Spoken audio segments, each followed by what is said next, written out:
fix the arm of the chair to the chair back.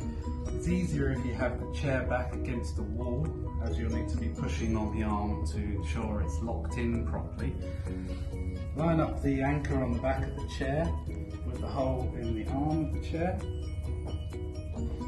You can hear the metal. And then push the chair arm to ensure it's slotted in properly, and then twist the arm round and that will be locked in.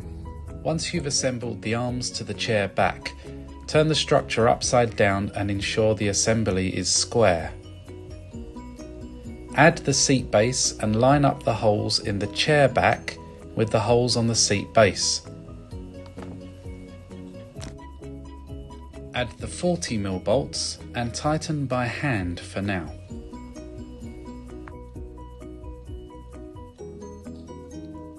Line up the holes on the seat base with the holes on the arms. It will help to move the arm to ensure the holes line up.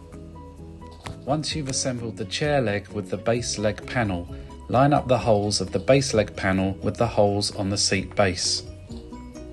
Add the 40mm bolts to the inside hole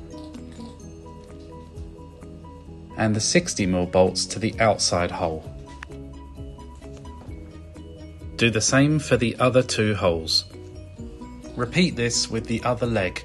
Do not tighten any of the bolts until all bolts on both legs have been assembled. This will allow some movement of the parts, which will help with the alignment of the holes. It may help to move the arm of the chair against the seat base to help line up the bolt holes. Finally, tighten all the bolts with the Allen key. The final stage is to add the seat cushion. This completes the assembly.